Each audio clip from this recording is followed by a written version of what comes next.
திமுக தோல்விக்கு என்ன காரணம் நினைக்கிறீங்க? திமுக திராவிட மாடல்ங்கிற வார்த்தையை திருப்பி திருப்பி பேசுது. இந்த போரே டெல்லிக்கும் தமிழ்நாட்டிற்குமான போர்னு சொல்லுச்சு.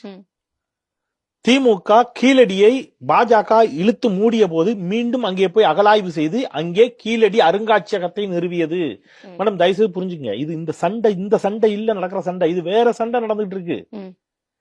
5000 ஆண்டுகளுக்கு முன்பாக உங்களை விட நான் தொன்மையான தலைமுறைன்னு நிறுவிட்டார் ஸ்டாலின். யாரை விட? வேதகால மரபை விட தமிழ் மரபு, திராவிட மரபு தொன்மையான மரபுன்னு தரவுகளோட நிறுவுகிறார்.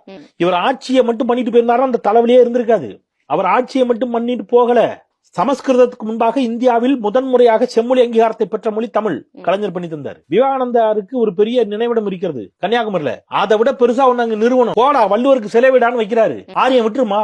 நான் வேதகால மரபு தான் தொன்மையானது நிரூபிக்கணும்னு நினைச்சா நீ கீழடியை தோண்டிக்கிட்டு இருக்க, இப்ப பொருணையின் அதிகாரம் சொல்லிக்கிட்டு இருக்கிற, இருமின் காலம்னு சொல்லிக்கிட்டு இருக்க, தமிழுக்கு செம்மொழி அங்கீகாரத்தை வாங்கிட்டு இருக்கிற, இருமொழி கொள்கைதான்னு சொல்ற.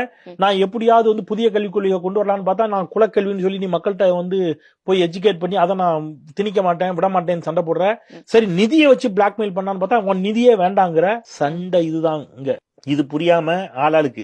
அப்ப இந்த சண்டையில தமிழ்நாட்டு மக்கள் திமுக பக்கம் தான் நின்றார்கள், நிற்பார்கள், இனியும் நிற்பார்கள். அது நல்லா தெரியும் பாஜகவுக்கு.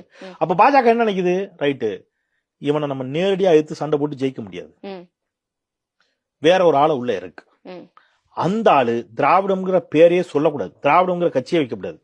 ஐயா முழுசா அப்படி சொல்லலைன்னா மக்கள் நம்ப மாட்டாங்கய்யா. போட்டோ 2 வச்சுக்கிட்ட சொல்லு. அப்ப பெரியார் போட்டோ வச்சுக்க, காமராஜர் போட்டோ வச்சுக்க, ஓகே. ஆனா திராவிடம்னு பேசாத, திராவிட கொள்கைகளை பேசாத, பெரியாரிய கொள்கைகளை பேசாத, மாநில சுயாட்சி பேசாத, ஒன்றியத்தை எதிர்க்காத, எதுவும் பண்ணாத.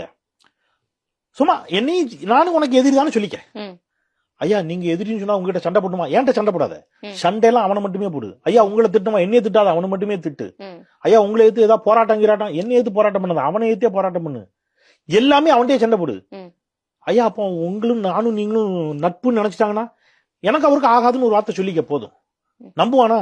நீங்க ஆடின ஆட்டத்துக்கு, நீங்க நடிச்ச நடனத்துக்கு, நீங்க நடிச்ச படத்துக்கு நீங்க என்ன சொன்னாலும் நம்புறதுக்கு தமிழ்நாட்டில் ஒரு கூட்டம் இருக்கு, நம்புவான். அதுதான் இங்க நடக்குது. பாசிச பாஜகங்கிற வார்த்தையை மீண்டும் மீண்டும் தமிழ்நாடு உச்சரித்து கொண்டே இருந்துச்சு திமுக ஆட்சியில் இருக்கிற வரைக்கும்.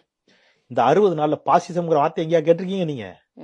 பாசிசம்ங்கிற வார்த்தையவே டைல்யூட் பண்ணவர் விஜய். பாசிசமா பாயாசமான்னாரு.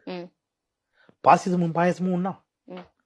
ஒரு தலைமுறையிடம் பாஜகவை பாசிச சக்தி என்று நிறுவிய, பாஜக இந்த மண்ணுக்கும் மக்களுக்கும் எதிரி என்று நிறுவிய திமுகவை அந்த பாசிசம்ங்கிற வார்த்தையை டைல்யூட் பண்ணிட்டு பாசிச எதிர்ப்பை ஊட்டிய திமுகவை தீய சக்தி என்று பதிய வைத்து விட்டார் விஜய்.